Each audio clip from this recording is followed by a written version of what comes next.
Good evening, everyone. Good evening. May I ask you to all grab a seat? And can you hear me? Okay. And welcome to those of you who are on Zoom. Thank you for the thumbs up as well. A lot of people did not recognize me this evening because my attire. I'm Canon Rich Wiles, one of your cathedral priests. But this is Camino Rich, who showed up here tonight. I walked the Camino Portuguese this past fall, late September, early October, and this is my actual outfit. The hat, though I wore it like this most of the time, except when it was very sunny or rainy. This shirt, sorry, my shell, my fleece that came and went, and these are not my hiking boots. These are tennis shoes. So yeah, but welcome to all of you. What we hope to do tonight is share our enthusiasm and excitement for the Camino de Santiago. Several people in our parish have walked it, and we came together as a group to try to create an opportunity for us to share our enthusiasm and a little bit of information, but most importantly, to share some of our experiences with you. So it's our hope that our enthusiasm will be contagious. The dean stopped me a day ago and just said, do you think there's enough interest that people in the parish may want to have a parish group hike the Camino? And I said, well, we'll find out after tomorrow. So here we are. It's all within the realm of possibility. Before I go on and on, let me do our land acknowledgement. St. Mark's Cathedral acknowledges that we gather on the traditional land of the first people of Seattle, the Duwamish people, who are still here. And we honor with gratitude the land itself and the life of all the Coast Salish tribes. And now a prayer for us. This is a prayer called Pilgrimage by George MacLeod. The Lord be with you. And let us pray. We pray for all pilgrims and seekers and companions on the way. For all travelers, Christ, may I walk together with you in solidarity with the poor and with all of God's creation. Follow truth wherever you find it, even if it takes you outside of your preconceived ideas of God or life. Even if it takes you outside your own country into the most insignificant alien places like Bethlehem. Be courageous, but concentrate on your search. Truth is one. All roads lead to home. Amen. What I'd like to do now is, I know there are all kinds of different people who have walked versions of the Camino. Even if you weren't part of the little planning committee, I would like you to introduce yourself. Tell us which Camino you hiked and when you did it. If you did multiples, just speak briefly about that. We getting some feedback? So I'd like to start. We have a very special guest who has joined us on Zoom. We have the Reverend John Bedingfield, who is rector of the Church of the Holy Trinity in New York City. And he is representing the Friends of the Anglican Pilgrim Centre in Santiago. So John, if you could unmute, and Greg, if we could get John on the big screen. John, you could just introduce yourself briefly And at the end of the evening, about 7:50, John will give us a presentation about the Casa Anglicana in Santiago and the new church that's available for English services. Thank you so much. I am John Bedingfield. I'm coming to you from New York City, and this feels very much like Spanish time to me because it's a little later here. But it's always fun to hear other people's stories and experiences. So I'm delighted to be with you. I've walked the Camino Frances from Seria and the Camino Inglés from Ferrol and the Camino Sanabres from Orense.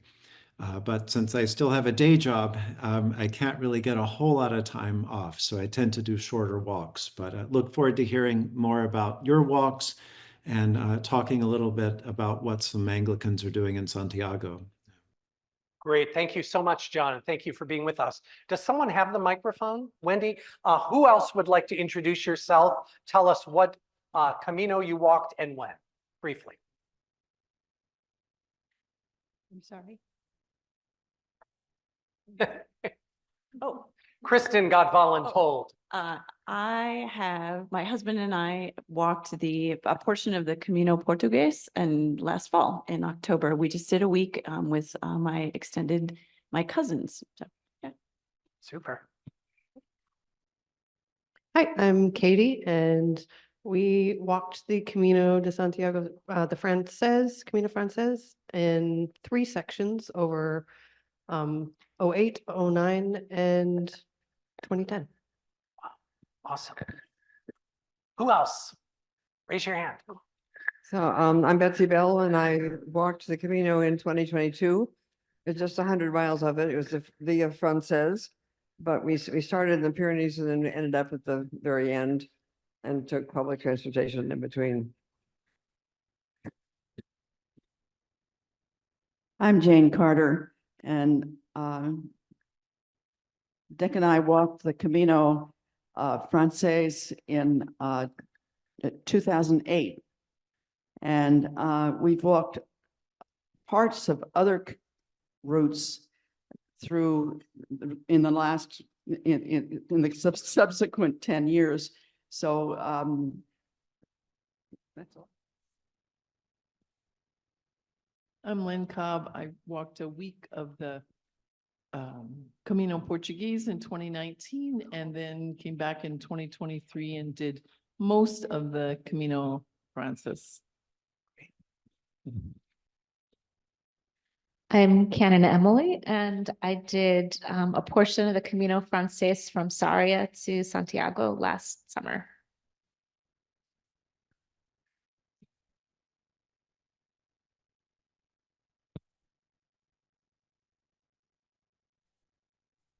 Brad and Joe Kirshner. We did the last portion of the Camino Frances from Sarria, and 9 years ago tonight was our last night on the Camino before we arrived in Santiago. Wow.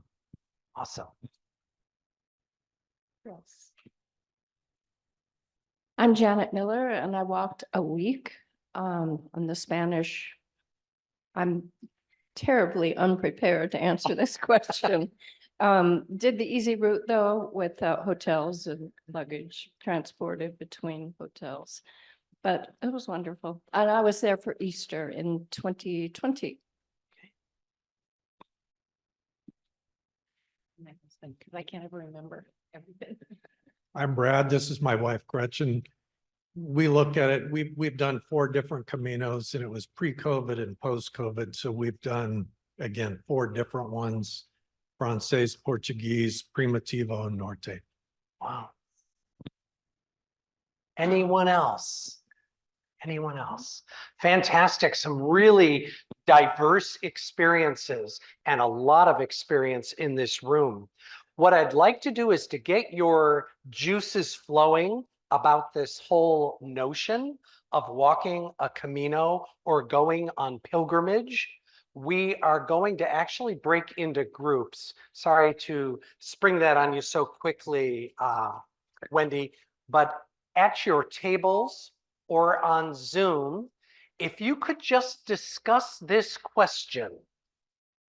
And by the way, looking at the tables, it seems it would be great if someone who has walked the Camino could be at each table, maybe to be a resource or to even help with this question. That would be awesome if you'd be willing to do that. And here is your question. What is the difference between a pilgrimage and a hike? Or what is the difference between being a pilgrim and a tourist? Okay, so talk among yourselves. We'll give you about 5 minutes. Okay, folks, welcome back. Welcome back to those of you on Zoom. Those of you in this room, if I could have your attention, please. Just real quickly, because unfortunately we don't have a lot of time for this larger group processing. Could someone from your table just report back to the larger group? What is one thing that you learned from your discussion? Or one thing that you gleaned from the discussion? No. What did you want me to say?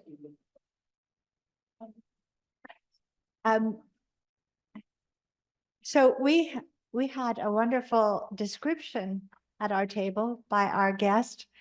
And the message I got from her is that being a pilgrim, that this walk takes care of that for you, that you can't help because of the nature of the walk and where you're going, and that you're with so many people, that it sounds like it's one of the best places to have a pilgrimage, because it's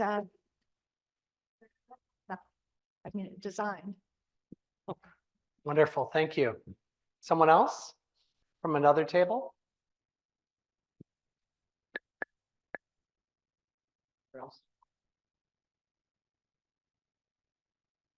How about that? Okay. So at our table, we had a really interesting discussion. A walk is more for just recreation, and a pilgrimage has intention. Intention, a spiritual intention. Thank you. Wonderful. At our table, people shared that it was either it was family members that had been brought together that lived in diverse places, and it was a chance to just be together and on this path and share and spend time together, and also in holding one person holding in prayer in your heart during a time of division, and it was kind of a healing journey due to circumstances in the congregation at that time, or also family health and diagnosis, that things that were laying heavy on the heart, and just intentionally holding all of that space. Thank you, Sherry. So intention in a little different way. So walking with intention, or maybe bringing an intention with you as you're on the journey. How about someone from this side of the room? Any of the groups? We came up with the Venn diagram that it can be both a hike and a pilgrimage. Very good. I like that. It doesn't have to be either or. And in fact, I think a lot of pilgrims would agree with that. They go to walk for one reason, and then afterwards we'll tell you something else. If you're on Zoom and you'd like to speak, please just unmute. I see Penny and Rob have their hand raised. So no, not intentionally. Okay. Anyone in cyberspace like to say anything? Give a summary? No? Okay. Thank you. Well, First of all, we have this incredible PowerPoint presentation, and courtesy of Dick and Jane Carter, who have given presentations over the years about their experience, and they were kind enough to adapt this for our current setting. So thank you very much. They'll be saying a little bit more later. I just wanted to tell you, first of all, what is this Camino de Santiago? Oh, actually, I have Lynn. We have a reading, an evocative reading first. I think we'll need the microphone though, Wendy or Lynn.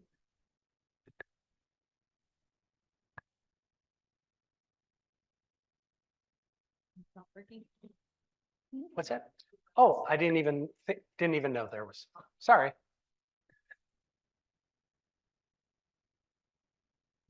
This is the beginning of a book that I haven't read yet, but it's by Dave Whitson, who started one of the first Camino podcasts a long time ago. And he writes guidebooks and has been on many, many Caminos. And this paragraph really spoke to me as to kind of kicking off what the Camino is a little bit like. My first pilgrimage ended in pain. Frankly, it started in pain too. I suppose if we're being honest here, that pain was a constant travel companion throughout the journey. Nearly 20 years removed from that first walk on the Camino de Santiago through Spain, the memories remain vivid. Despite being in my early 20s, I was hardly fit.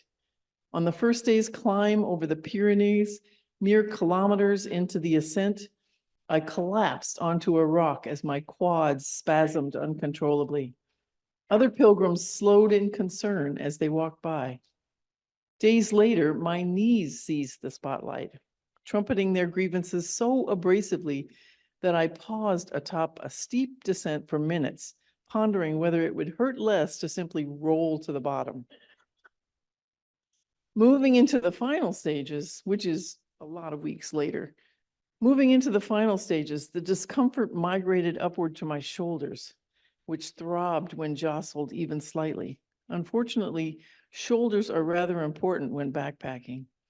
Not wanting to endure the agony any more than necessary, I pushed through the final 40 kilometers in a single go, never once removing my backpack until I staggered into my hotel in Santiago, collapsing into a bed and not moving for hours aside from the whimpers. As I lay dying, my imminent death, it turns out, was a bit of a whiny hyperbole. I had one coherent thought running through my mind. When can I come back and do this again?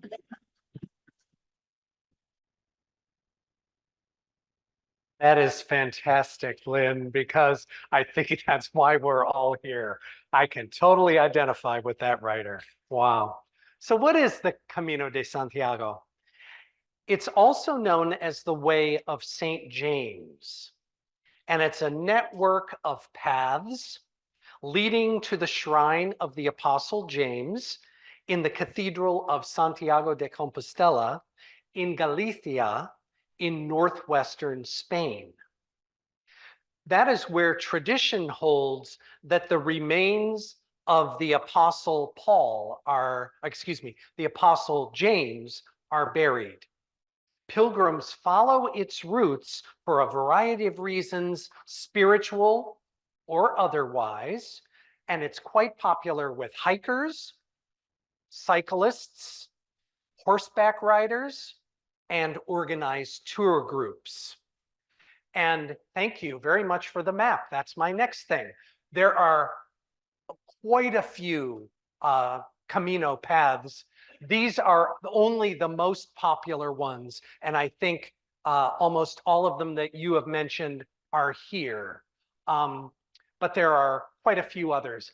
I don't think did I tell you, I walked the Camino Português, and I walked from Porto up to Santiago. My husband, several years before, walked the northern route, and he left from San Sebastian and went not all the way to Compostela, but very close. Had to come home for family reasons. I've heard that some people, let's see, Father John walked the Anglaise, so northern. Lots of people walked the Francaise, which is the blue line. I didn't hear anyone walking the kind of central Via de la Plata road, but there they are. But there's all kinds of different paths through Europe that will often converge upon these routes. Like I met somebody on the Camino Way who was from the Netherlands, and he literally just got up and left his house one day and started walking. And from the Netherlands, he ended up here. And then, so we'll stop there. So we now have Dick Carter, who is going to talk a bit about the history of the Camino. Dick, are you ready to talk about the history? And we can give you, is this microphone is already set up for you, right? Okay, let's use the handheld. Okay, great, thank you. Great. Here you go, Dick. You can use this, and I think this is ready to go. There you go. Just make sure you put your mouth close to it. Yeah. All together. You know, there's a number of histories written, besides looking at a number of books and looking it up on the internet. There are some books and articles that adhere strictly to the truth, and sticking to the truth, well, it's only about a paragraph long. And then there's the ones that include the legends, and that can go on for page after page. And so most of them, they combine the two, and that's much more colorful. So I like to talk about that part of the story that I like. First, we owe it all to St. James. After the death of Jesus, who was first cousin to St. James, he, with other disciples, dispersed themselves throughout Europe. And St. James went to the Iberian Peninsula, which at that time was divided into many kingdoms. And he went to the Iberian Peninsula and preached.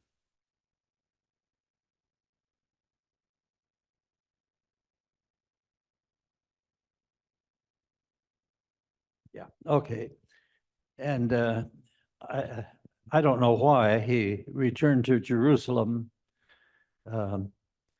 Anyway, it reminds me of modern day Navalny, the Russian patriot who returned to Russia knowing who he would be killed, and sure enough he was. And anyway, that happened to St. James too. He returned to Jerusalem, and sure enough he was killed. His friends brought him back to Galicia, what is now Galicia, and built a tomb for him, and cared for it for a few years. And then he was more or less forgotten, and the tomb was forgotten. But it was rediscovered in 813, somewhere in that neighborhood at that date. And it had lain idle because people had more or less forgotten about it. It took a local bishop and the king to identify it and declare it was the tomb of St. James. And then they built a chapel, and that's where they got the idea that they should call it Compostela. Campo means field and stella the stars, because they said that there was a strange light that surrounded the area. They said that there was a vision of St. James, and St. James helped the Spanish people in their reconquest of the peninsula against the Moors, and St. James got the name St. James Matamoros, Mata meaning killer and Moros meaning the Moors. And nobody actually knows who had this vision or when it was, but he was given credit for winning a number of battles against the Muslims. And the name has stuck.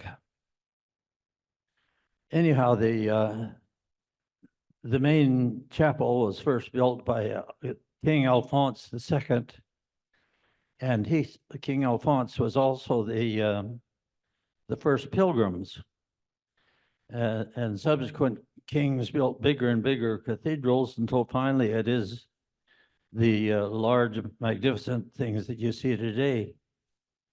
The pilgrims and pilgrimage got more and more popular. In medieval times, there were three major pilgrimage. There was the one to Rome, one to Jerusalem, and one to Santiago. And people made the pilgrimage for absolution of their sins and to bring back holy relics that they could venerate. And the shells that modern day pilgrims wears were not only proof that they had made the pilgrimage, but it was something to be venerated afterwards. People who made the pilgrimage were helped along the way by organizations like the Knights Templar and monasteries that were not associated with them. And these people, monks and knights, they acted as bankers. You could get letters of credit from one when you started out, and then as you went along, well, you had proof that you had money in the bank, and you could get money to travel on as you went by. And also they protected you from thieves along the way. And it wasn't until during the reign of Franco in modern times that it really regained interest as a pilgrimage and regained popularity up into it is what it is today. Thank you.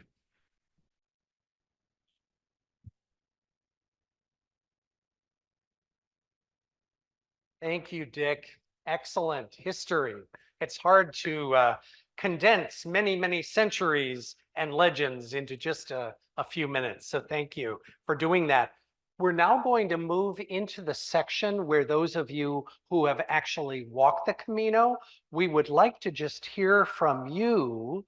Kind of would like to ask you two questions.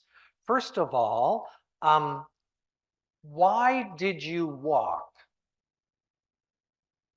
Why did you walk? And what made it special? And since it might be your only chance to speak, if you have other things to tell us, you can do that too. But I'm aware there are some people who need to go to choir practice. So other than Betsy, who would that be? Someone who's walked who wants to speak, who wants to speak? So Betsy, we're going to start with you. And it's kind of appropriate because, as you'll hear from Betsy, she walked the Camino a couple times, one time during Franco, and then a couple times after. My first trip to Spain was after I graduated from college, and we actually didn't walk, we drove along the northern coast, and it was my final exam. My father was paid for my education, and it was in Spanish literature, and he wanted to hear whether I could order a hotel room and a dinner at a restaurant, which I proceeded to do for 8 people in this van. And we met many Guardia Civil along the highway who stopped us because we had German plates. Where are you from? What are you doing? And so I stick my head up in the middle of the van and talk to them in Spanish about, we're just Americans on this little trip. So I really wasn't that interested in going to the Camino again, but when I turned 75, I started doing this goal of doing long pilgrimages. And every year I did a long walk somewhere. And then 85 came along and I thought, well, what do I want to do? So I called my daughter and her husband and a cousin, and we got on a phone, the Zoom call with Sandy Brown. Some of you may remember his name. He used to be the head of the church council here. He now lives in Lucca, Italy, and he and his sister run a pilgrims service to help people do their Caminos. Yes, yeah, and it's very faith oriented in their plan. So they got us on the Zoom, and they said, "Why do you want to walk?" And I said, "I just want to do a long walk. I'm not really sure." But my son-in-law is named Elizondo, and there's a town in the Pyrenees called Elizondo. He said, "I think I might be Basque. I want to go and feel the ground and smell the forest and see whether I resonate with that." I said, "I want to go with him." So we did that, and we only had 2 weeks. So we took a lot of public transportation, and he wasn't interested in churches very much. I would go in and do the mass or whatever, but he wanted to go to Land's End. So we walked that last bit, full moon sinking there. But so what really happened for me is my clothes I have on right now are the clothes I wore every single day. My suitcase never showed up. So I didn't have my vitamins. I didn't have my skincare. I didn't have other clothes. It was about detachment. My pilgrimage was about detachment. And I think I learned an awful lot doing that walk. Fantastic. Thank you. I know it's a tough act to follow, but who'd like to go next?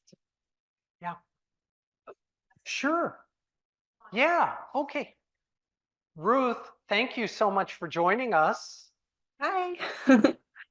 We don't want to sing you out, but if you look around the room, it's nice to have someone of a different generation than many of us. So tell us about your experience. Where did you walk? When did you walk?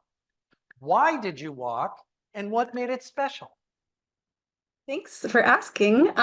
So I walked the full Camino Frances in 2015, so 10 years ago, which is crazy.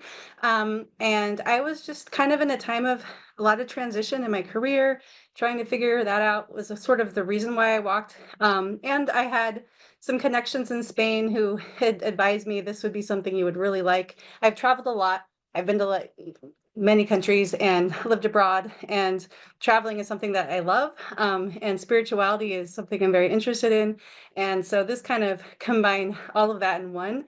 And I did it in 1 month. So I walked every single day. Longest day was 40 kilometers, like that book. That was a lot, too much. Most days were like 25 to 30. And I was 32, so walking long wasn't a problem. But I've known many people who would take a lot longer, and the time doesn't matter.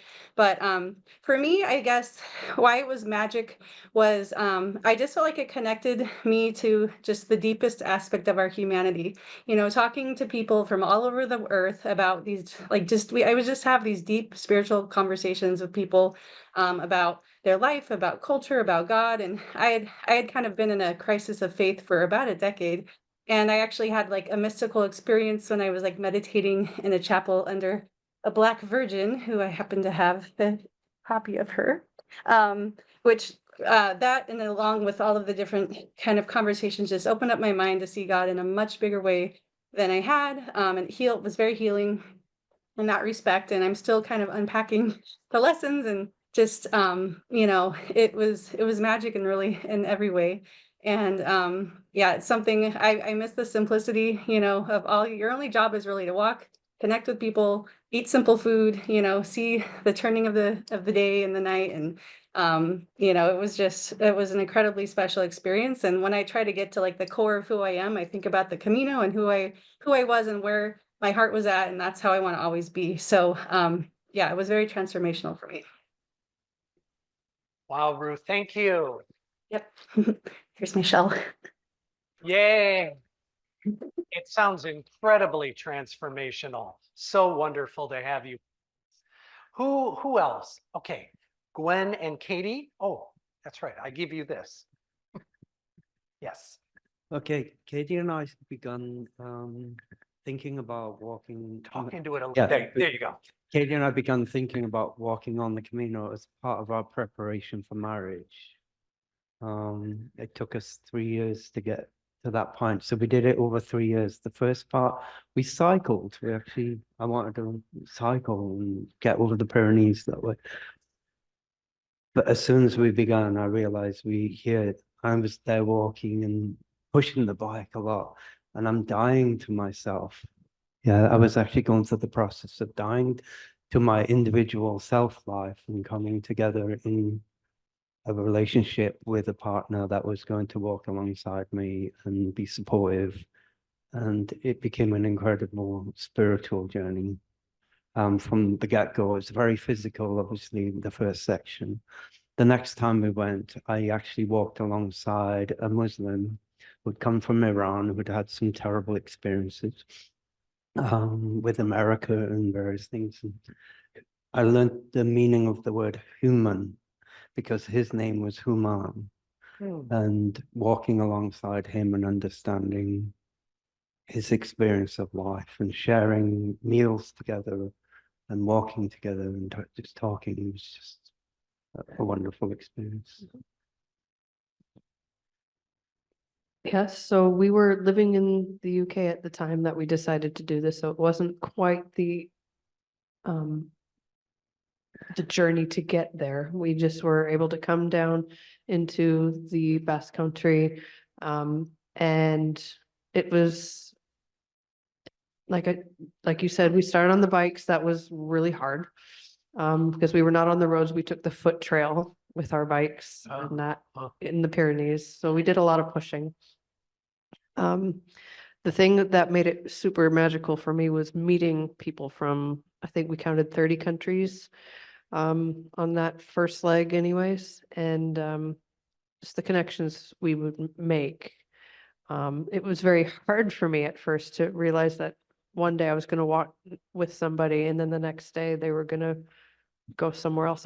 I wanted to hold on to these wonderful people that we were meeting and like, learning from, but it was just part of the process. It's part of the life. You meet people, you learn from them, you share, you have joy, you have pain, you have the spiritual growth, and then they move on, you move on, and life goes on. And that was one of the things that I had to learn on this journey.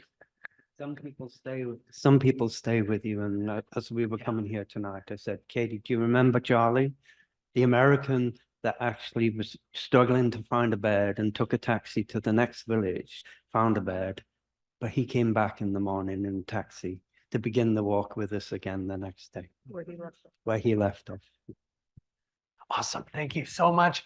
Yes, that was my experience. You meet these angels along the way, and sometimes they just appear and disappear, and sometimes they come back. Sometimes they don't.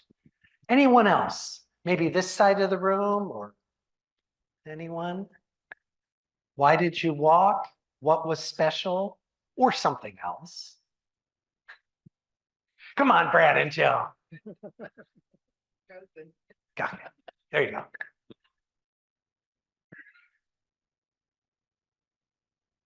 I was introduced to the Camino quite a few years ago by one of my clients who has walked it probably 20 times, different routes. And she's a local gal, actually wrote a book that's available locally on to walk far, carry less. And it's a great gal. I talked to her yesterday just to see if it's up to date and it's available. Why? Because of her enthusiasm, Joe's enthusiasm to try it, and to learn something different, to test ourselves. What was special? A couple of things. To discover that, neither of us are backpackers. We walk the neighborhood, and that's about the extent of our hikes over the years.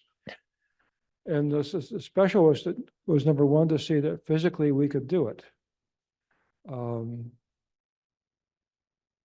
The other part that was special was that, already mentioned, the diversity of people who we met along the way. Amazing, people from around the world. And you realize that how popular this was. You meet people along the path. Some pass you, you pass some. We stop at a bar for lunch, maybe 20, 30 people.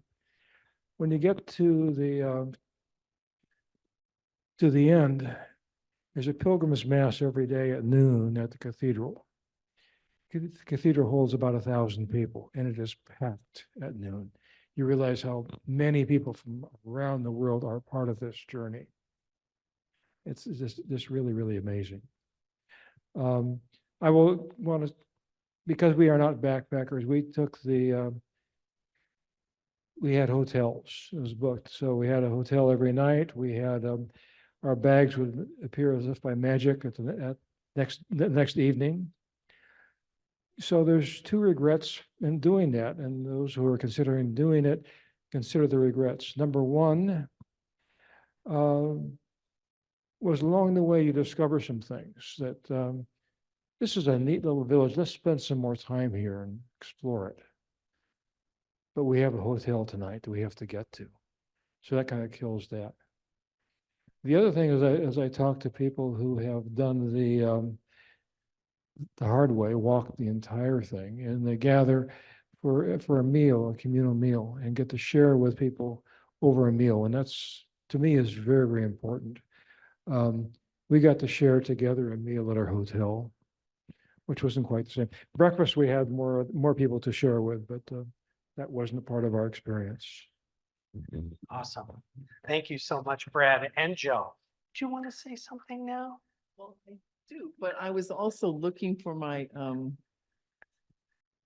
journal, which I thought I brought with me, but it's not here. So hopefully it's either in the car or at home. This? No, No, okay.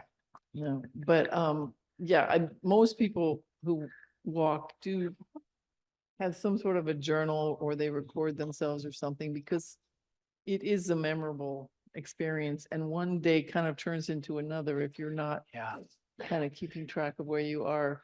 So I walked with a group from the Midwest in 2019, and after that little week on the Camino, I took a real deep dive into the whole thing. As you can see, these are all my books, and I read them all.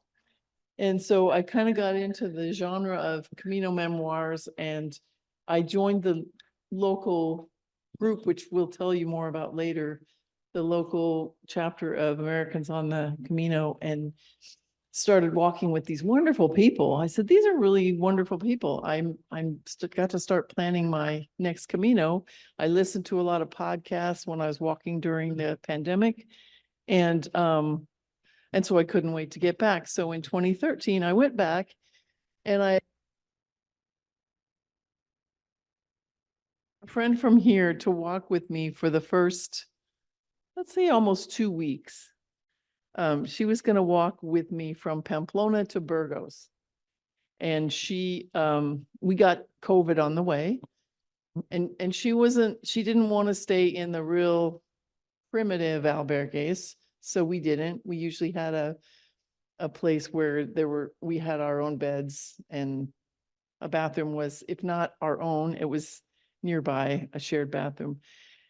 And then after she left, I walked a couple of days by myself and I thought, I'm not really enjoying walking by myself. I don't know how long I'm going to stay on the route this way. You know, I don't really love it. Well, on day 3 in the morning, I ran into an 80-year-old guy, an English guy that we had met in one of our first couple of nights when we had, even if we had our own room, sometimes there was a shared meal, right? In these private albergues. So we had met this gentleman at the shared meal and he was walking in honor of his late wife, who he had started walking maybe a couple of years after she passed and then wasn't successful. And so he was coming back now to really do the whole Camino in honor of her. And so he and I started walking together and we happened to have the same pace, which is unusual. Usually people would meet each other on the way and they would really click and they would want to be walking and talking with each other,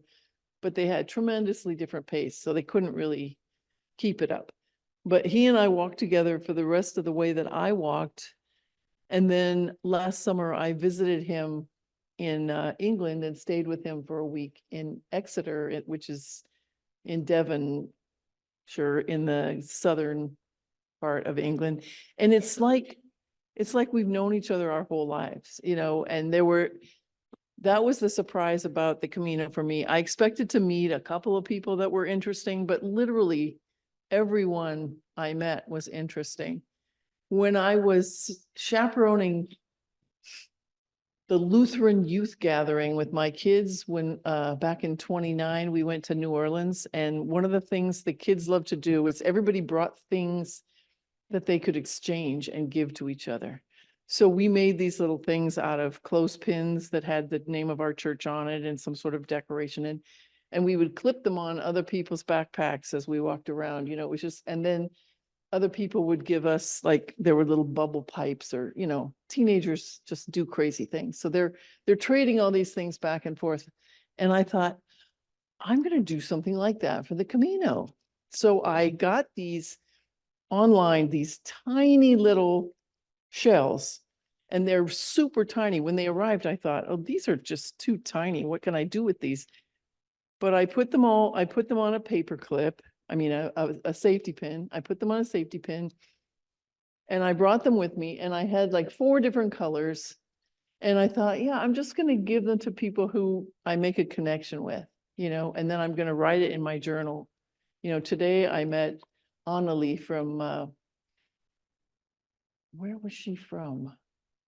Finland. The only person I met from Finland. So I met Annalie from Finland and I would write it down. And so the first time I gave out a shell though, I thought this is stupid, but the people were like, oh, everybody was just like, oh, thank you. This is so nice. And it doesn't add any weight to my pack, you know, this tiny little decoration. And so I never had anybody say, why are you giving me this shell? You know, it was just a really fun and nice thing. And then you can see that we all like to decorate our backpacks. And I too, this is pretty much what I wore every single day. I had 2 of these shirts and 3 pairs of socks, but otherwise pretty much lived with what I could fit in here for 7 weeks.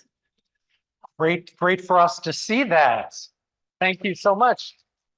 And Kristen, do you mind sharing? Please. What should I share that others have not shared? Any version of why did you walk and what was special? Why did I walk? Okay. So I had heard about this Camino when I was a Spanish major in college. And so I had heard about this, but had never known anybody who had done it. And I have a cousin who I have a very extended, very big family. My dad was one of 7 kids and my aunt had 8 kids. And I absolutely adore this family of 8 kids. And we don't live close to them anymore. They grew up in a very small town in Northern Illinois and had no money. Their dad was a traveling salesman, and my aunt was always pregnant and had a baby or was breastfeeding for forever. But they were just such a wonderful, loving, warm family. And I remember visiting them as a kid and just adored them. And they have all become very interesting, wonderful people. And one of them, my cousin Tish, had walked the Camino Frances and just loved it. And she's quite overweight and never considered herself to be much of a physical person.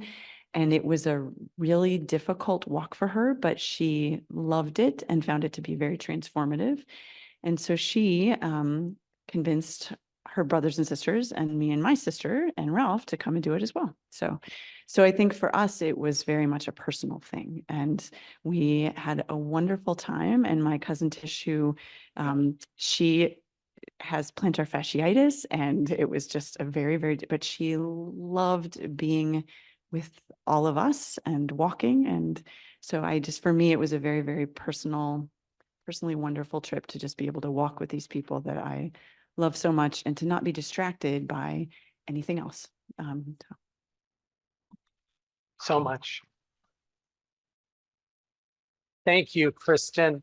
I'm afraid we need to move to our next segment. If you haven't noticed, there is a bit of a theme of transformation, you know, and as Lynn read from that book, the experience of dealing with injury and weather, and like nothing ever goes to plan, and you finish it and you can't wait to go back, you know?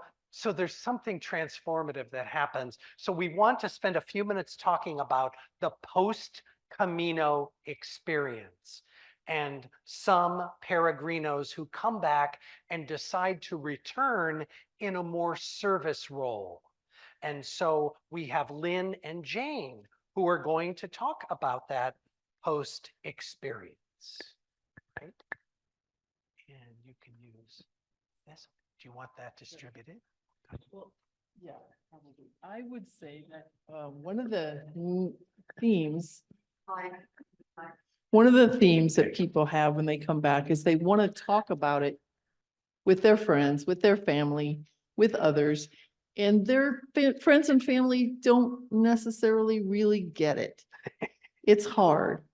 And that's one of the reasons I think that the American Pilgrims and the local groups got started, was for pilgrims to be able to get together and talk about, help new pilgrims decide to go or plan to go, and also talk about and decompress from their pilgrimage. So we have these resources here that I'm gonna somehow pass out to whoever wants them. Yeah. Because in my case, I just really dove into some online resources, some podcasts, some films. There are some people out on YouTube documenting every segment of their journey. And then we have our local group, which it really does help to process your journey and to keep the spirit of the Camino alive, to be hanging around with other pilgrims who've gone through what you've gone through. And as you can, so I put my 3 favorite podcasts in this list. I've also provided some hints about planning, like what guidebooks to use. When on my last journey, that was the longest journey, I had one guidebook, Danny had another, and my friend who was at the beginning of the journey had a third. So we had a lot of resources to kind of help us decide where we might want to stop, how we might want to break up each day, and that kind of thing. And I really recommend that approach, because as someone already said, I believe it was you guys, if you book through a tour, or if you've booked maybe a little bit far out ahead, then you lose your flexibility in being able to just, oh, I'm going to stay in Leon for a couple of days because this is such a beautiful city. And so we try to bring the Camino back and integrate it into our lives. And the lesson I learned from it for sure with my vacations that I've had since then is that less is more. Because when I ended up, I had 13 pounds in here. And after the first part of the journey, when I got to Burgos, I shipped 6 pounds to Santiago. There's a guy that will take your stuff and hold it for you till you get there. Even though I thought I had packed the bare minimum of stuff and only what would fit into here, I still had more than I needed.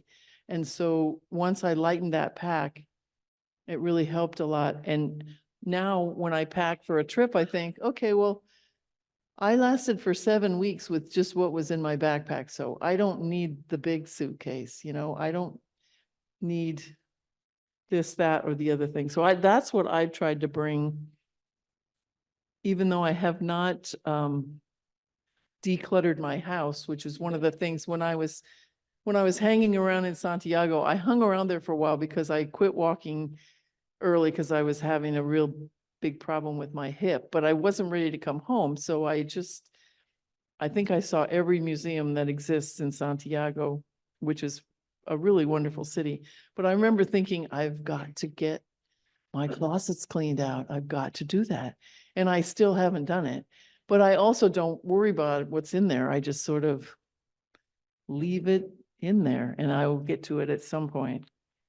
So the resources are there. If you have any questions about the resources, also what we're going to do after our little presentation is done is if anybody wants to check out one of these books and read it, I've got pieces of paper to enable you to do that. And then you can return it to me here at church after you've finished, because there's some good inspiration there.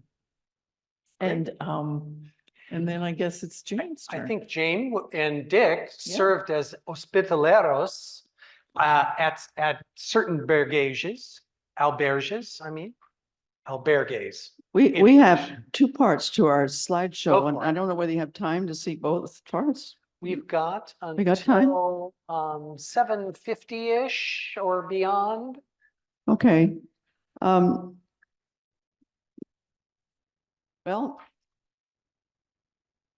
we'll both do this part. Here's our packs. And we didn't get down to how many pounds was it? It was pretty small. This is one of the times we were ready to go. Could we have another slide? And we've already talked about the scallop shell as a symbol of the pilgrimage. Next. And this is the they call it the credential. And everywhere you go, you get it stamped so that they know when you get to Santiago, they know you've done it. And then you get your Compostela. And next slide. There's one of our Compostelas. This was when we went out to Finisterre. But you have to show them your credential to get the thing. Next slide. And there's the arrow, which is on my shirt too, that shows you where to go. Next. And there's our start in Roncesvalles. And you can see 790 kilometers. Next. This was our first big climb. It's called the Alto del Perdón, or the Hill of Forgiveness. Next. And Dick talked earlier about the Knights Templar, and this beautiful little church was built by them. And there were many other churches that they built as well, but this one was very special. Okay. And there's Puente la Reina, the Queen's Bridge, This is still in pretty early in the trip. A Roman bridge, that sort of blew our mind that we were walking across land, a route that was set that old. Next. And this was some magical time just before sunrise on the Camino. And this was taken about 5 minutes later. So you can see how. And this was one of our favorite stops. This is a free wine fountain at the Arachi Monastery. But you had to use your own glass, and you couldn't, you couldn't fill up a jug. Next. We needed to rest. Next. We had, those are my feet, but we always had to be very careful of our feet. And I don't think there's ever been a time in my life when I have paid so much attention to my feet. Next. And there's the Burgos Cathedral, which is absolutely gorgeous. We have been in Burgos several times, and we love the city and love the cathedral. Next. And here's the Meseta, which many people they will skip because they think it's boring. But the Meseta is it's like Kansas. It's very flat. I mean, it's flat and it's, it's like that. And yeah, it's my favorite part too, because you can really think. And you can think about what it is your intentions were and what's going on in your interior. Next. And see, it's not all that flat. That's going into the town of Orneas, which is the next stage after the town of Burgos. And so you can see that it's next.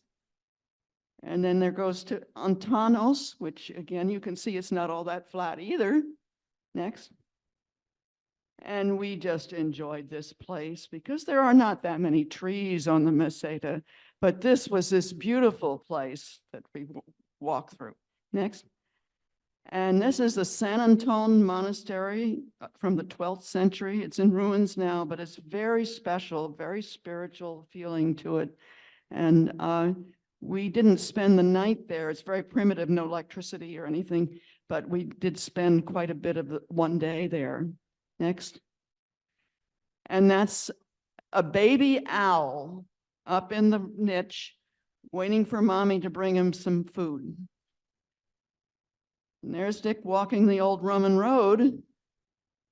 Next. And I love the storks. And we're climbing up to the highest point on the Camino. Next. Which is called La Cruz de Ferro. It's the place to leave your burdens, the Iron Cross. And for centuries, pilgrims have left rocks at the foot of the Iron Cross. And we brought rocks from home, and I don't big rocks like this, but little small rocks that we had autographed on it, what our intentions were, and we left them there. It was a very special day. And now we're in Galicia, which is the Celtic part of the Camino. That part of Spain, it has Celtic roots from Ireland and other places too. And to get your Compostela, you have to have walked at least 100 kilometers. And when we did it, it had to be the last 100 kilometers. So this was a very special place where people, they knew they were on the home run. Next. And this just shows how the local people would take care of us. Special treats like, berries and fruit and things like that. This is part of the Celtic heritage. And there is Santiago.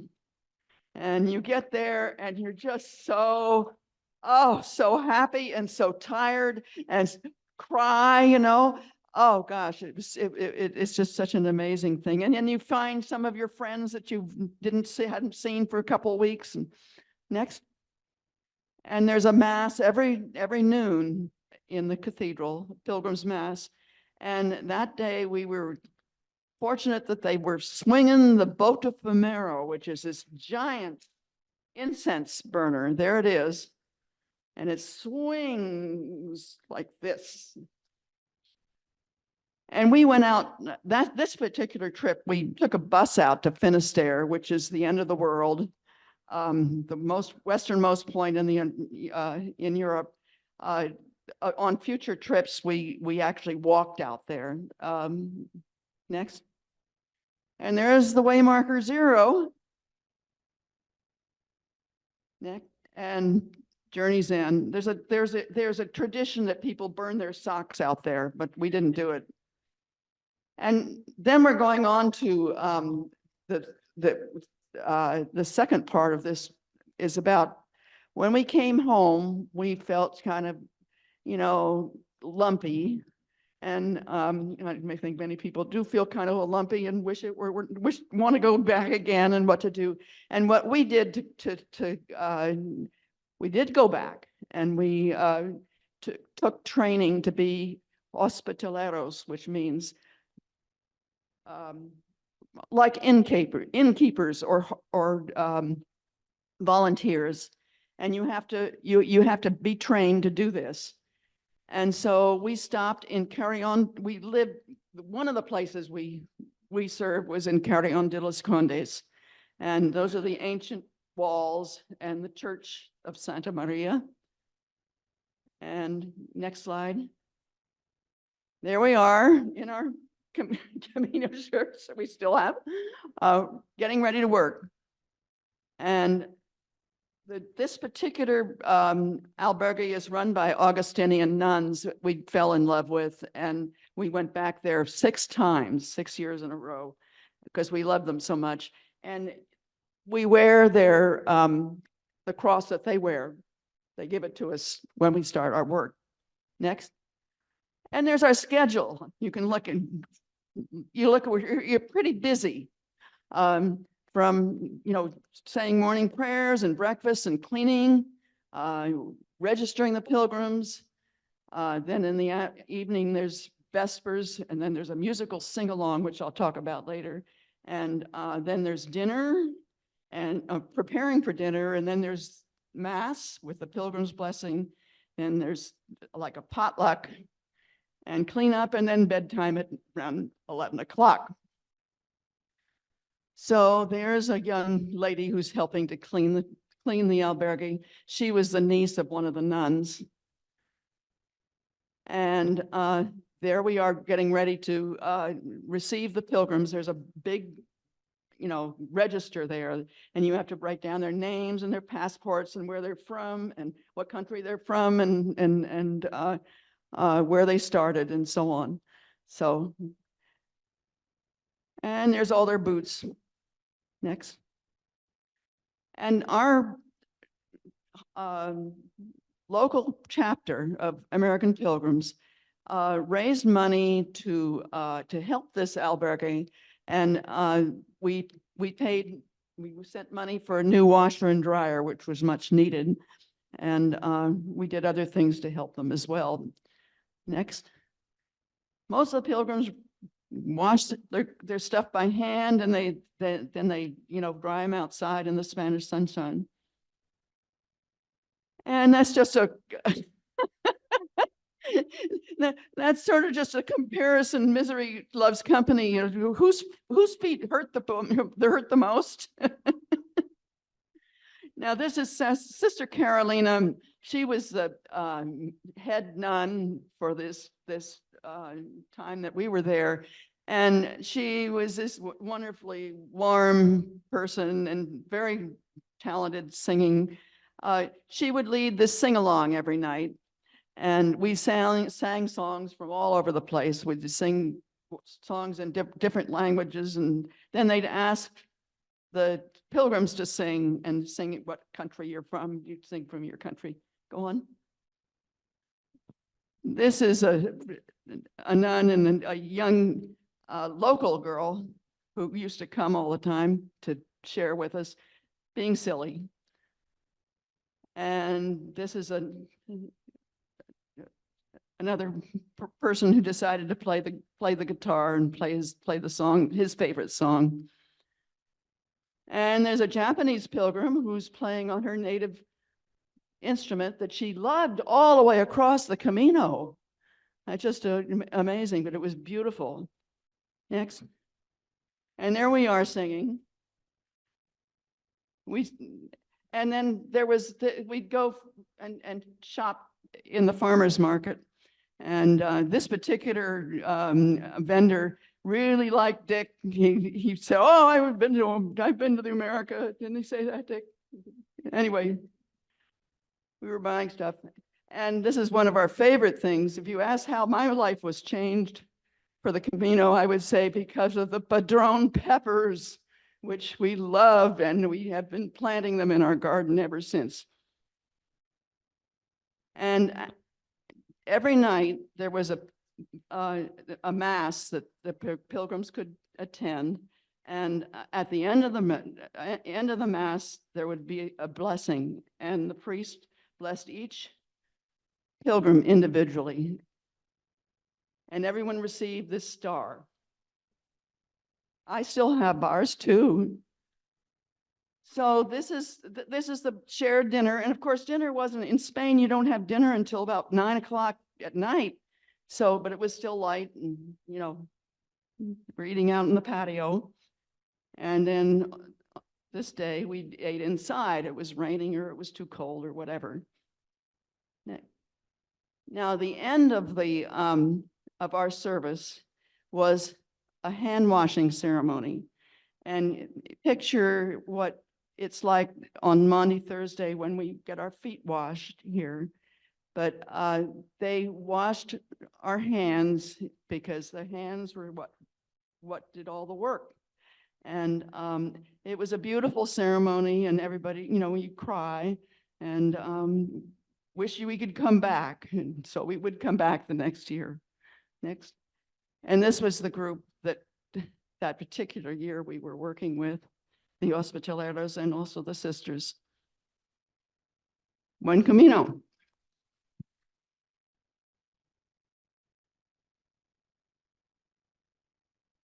Don't you have a little song to sing? Are we ready for it? We are ready for the song. And then we'll have John talk to us. Okay.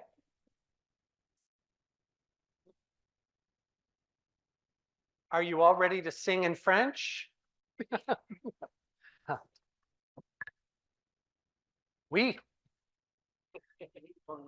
Bring it on.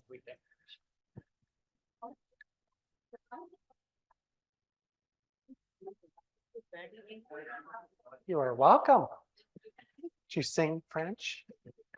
Oh, I will try. You have it? Okay. Everyone have it?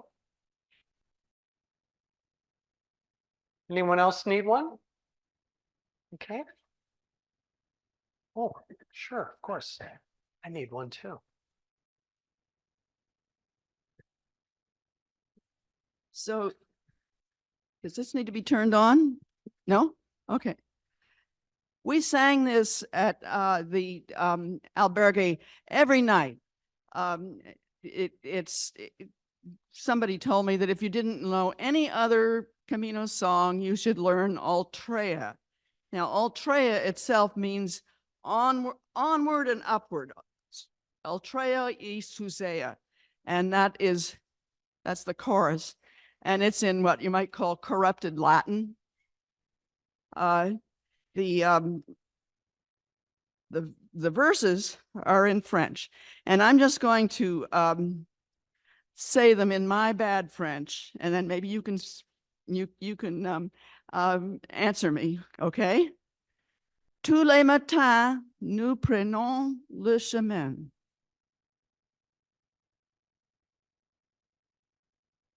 Tous les matins, nous allons plus loin. Jour après jour, la route nous appelle.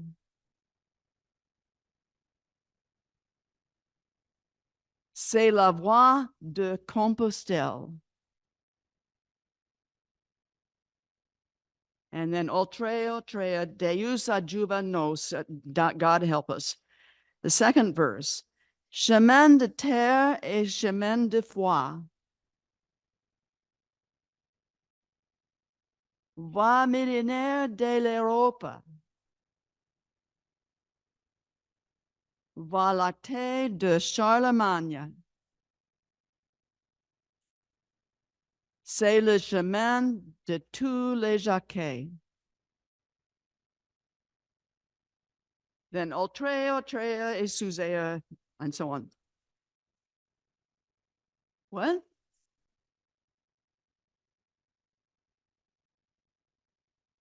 Okay. Then the last verse. Et tout là-bas, au bout du continent, Monsieur et Jacques nous attend. Depuis toujours son sourire fixe, le soleil qui meurt à Finistère. See if we can sing this. It's a little bit.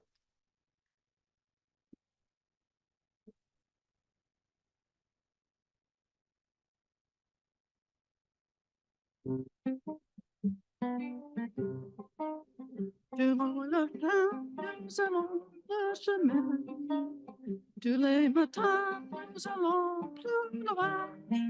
Tout après jour, la route nous appelle. C'est la voie de Compostelle.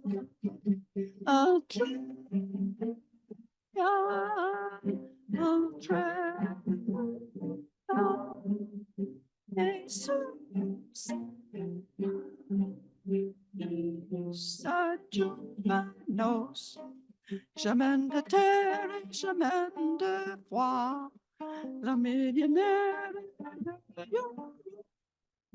la barricade de Charlemagne, le c'est la chaîne de tous les Jacquets.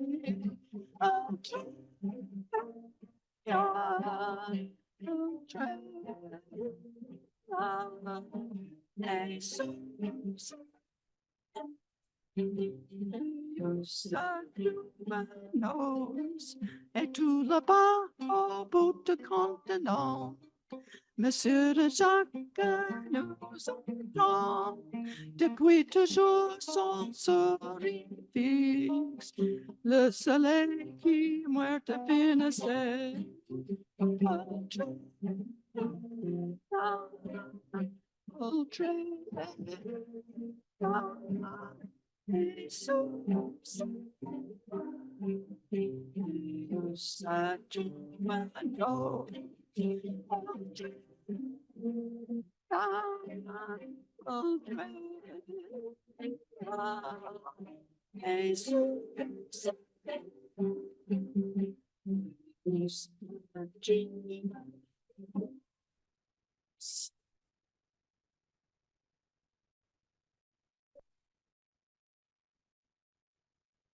That was really fun. I felt like I was there singing with an international crowd. All right. Thank you so much, Jane and Dick. Wow. Thank you especially for sharing your passion for the Camino and for serving others on the way. All right. Thank you very much, Reverend John. Let's see. Greg, John might be sharing something with us. Is that correct, John? You have a little. If I may, I can share a little PowerPoint, with you yeah. and run through some pictures. Yeah. Super. I'll be pretty quick, I think.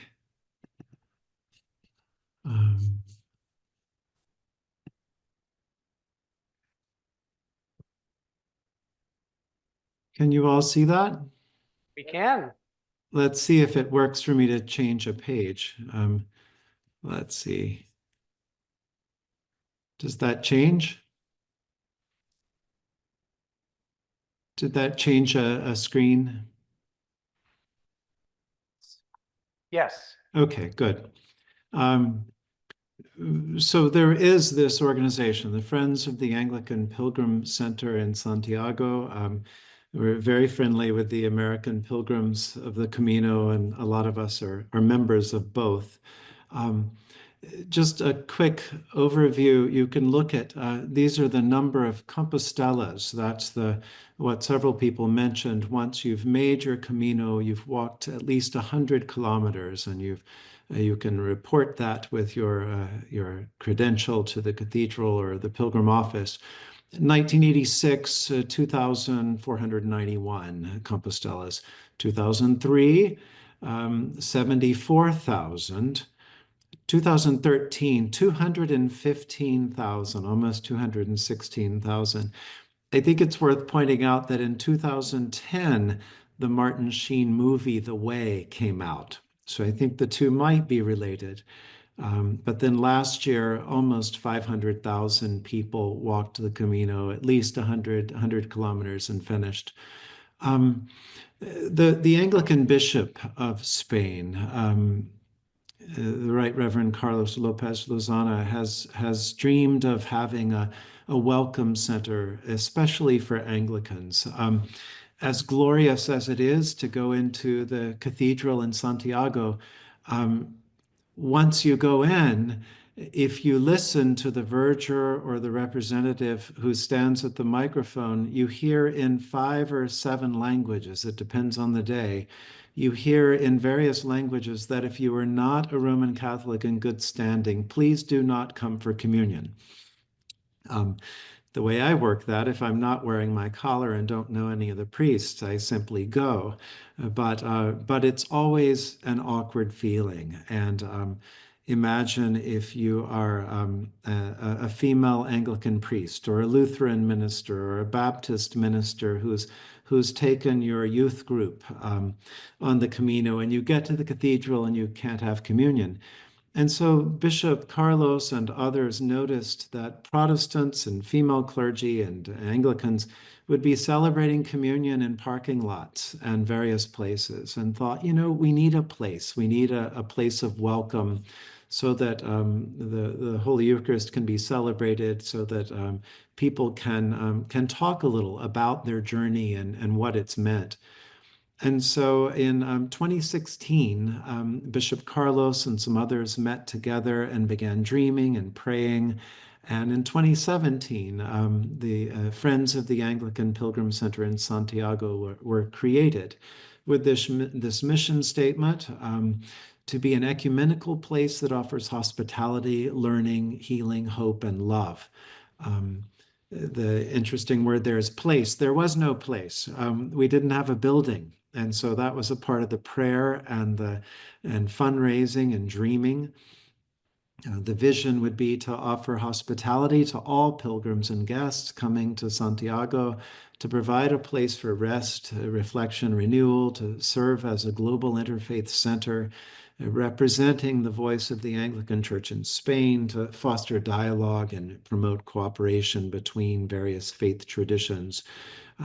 And so as people prayed and worked together, in 2023, after raising over $1 million, largely through Zoom, and during COVID, much of it, Bishop Carlos's dream became a reality as the Friends of the American Camino were able to help the Anglican Church in Spain buy a pension, a little hotel.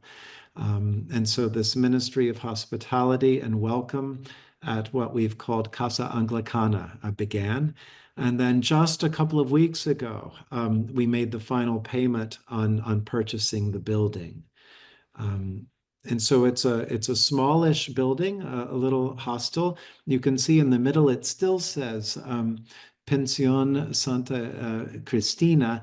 And that's because of the various legal restrictions. Once we fully own it, or the Anglican Church in Spain fully owns it, then the permits can go and we can eventually put our own sign up.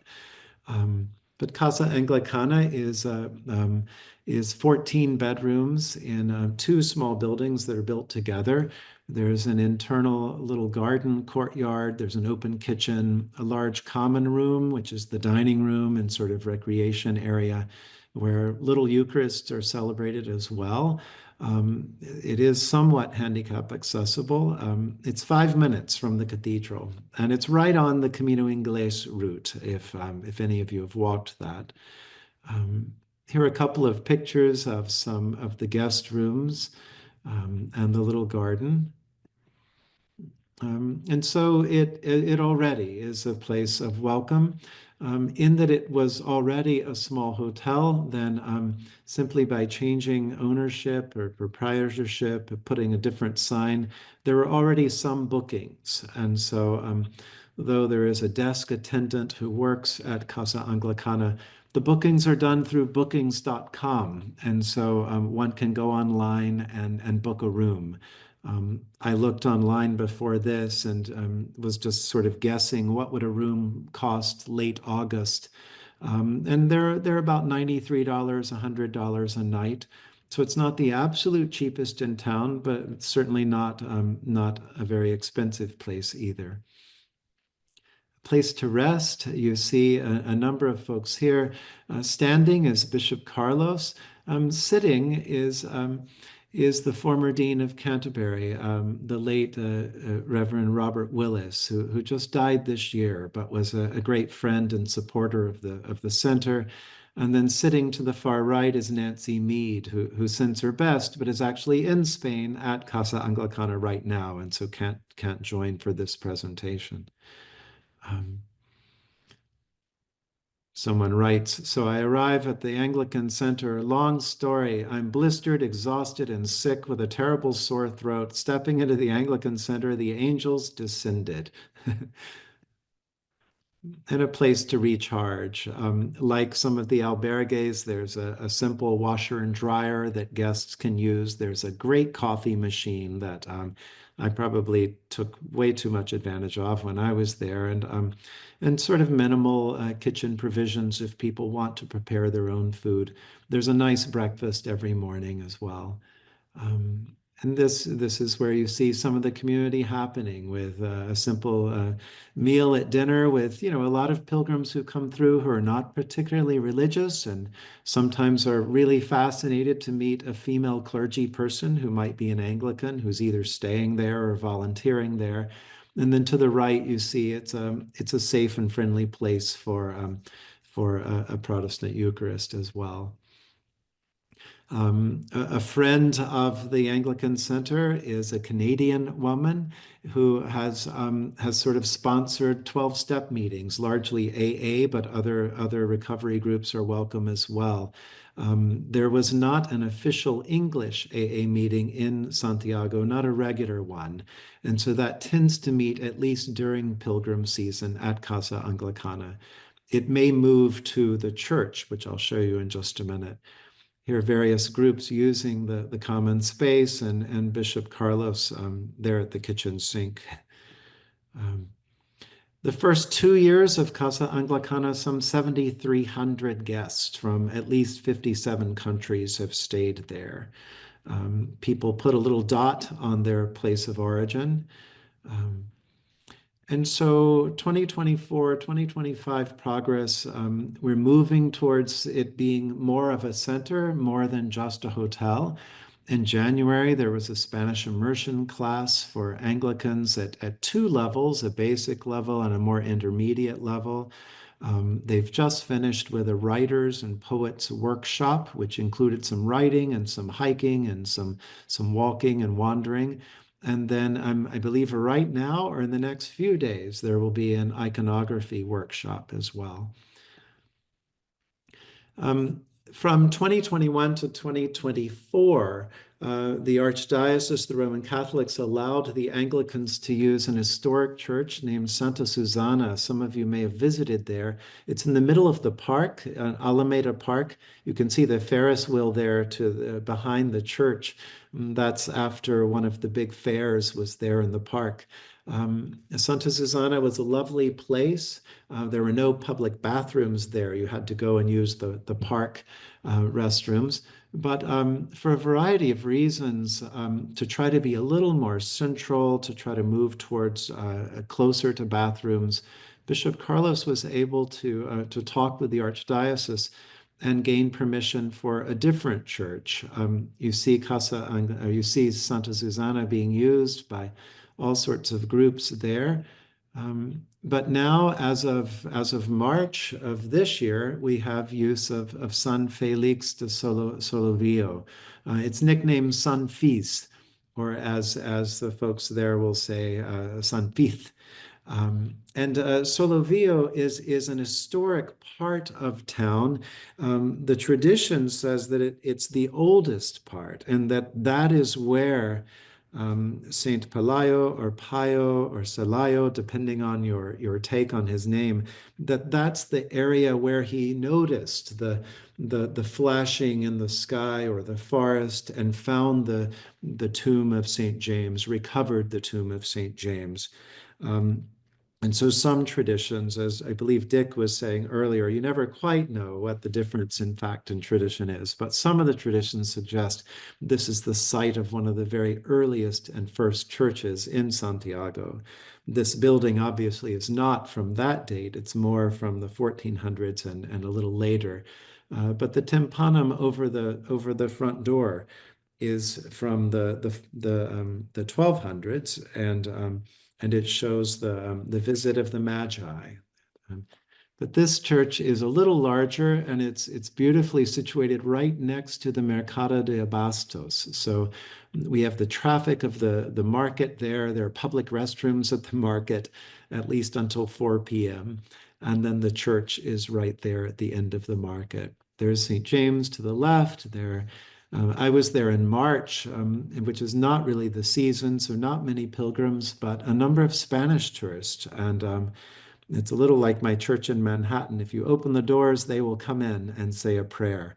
And so it was great fun just to meet the various people who would be drawn into the church and want to say a prayer. And they'd be curious that this tall guy with white hair with an American accent was running around. And so we talked about the Anglican Church and some of the differences, and people were extremely receptive and eager to know more. A part of what we've been able to put together is to bring together some of the volunteer chaplains who were coming over from the Church of England. They had a presence, but not a building and not a space or a chapel to use. And then the American Anglicans, the Episcopal Church, we were able to buy the pension, the little hotel, and gain use of the church. So little by little, we've combined our efforts. And so a newer Anglican Camino ministry has taken shape for this year with volunteer chaplains pretty much the whole year.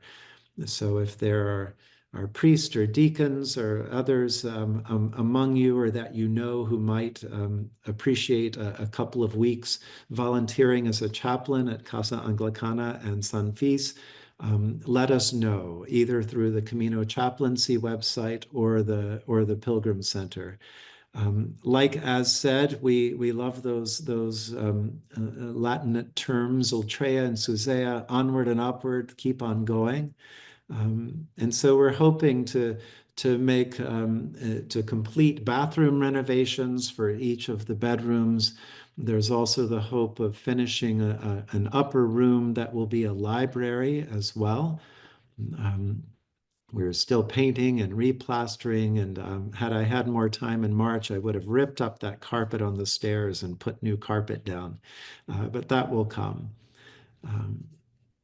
We continue to welcome guests.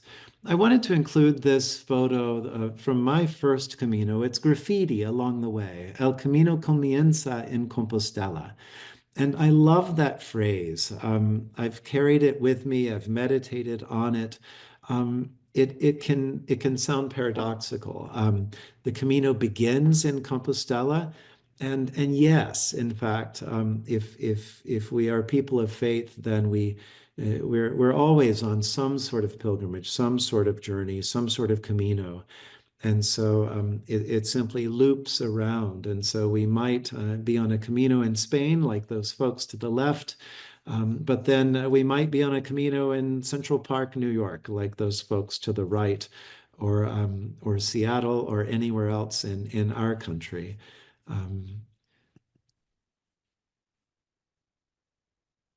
Thank you very much, John. Outstanding. A quick sort of overview of a little bit of what's going on. So I hope it it awakens a little bit of curiosity. You can find more on the websites, or feel free to reach out to me or Nancy Mead or anyone else from the board. But great fun to be with you. So thank you for listening and looking. Thank you so much for being with us this late. And folks, just so you know, I am already signed up to be a volunteer chaplain at the Casa in San Fith. Next year at this time, I think May, or maybe it was June, I don't know, sometime in 2026. So I'm really working on my Spanish. We are way over time, but thank you so much to all our presenters. We are around if you have questions. Those of you who want to stay and ask questions, some of us will be here. Wendy? Yeah. Next week, there is dinner, but no Cathedral Commons. And the following week, we have an update on affordable housing. So please plan to be here for that. Great. If you don't mind, I do have a very brief prayer. This is the Pilgrim Prayer from Joyce Rupp. Excuse me. Let us pray. Guardian of my soul, guide me on my way today. Keep me safe from harm. Deepen my relationship with you, your earth, and all your family. Strengthen your love within me, that I may be a presence of your peace in our world. Amen.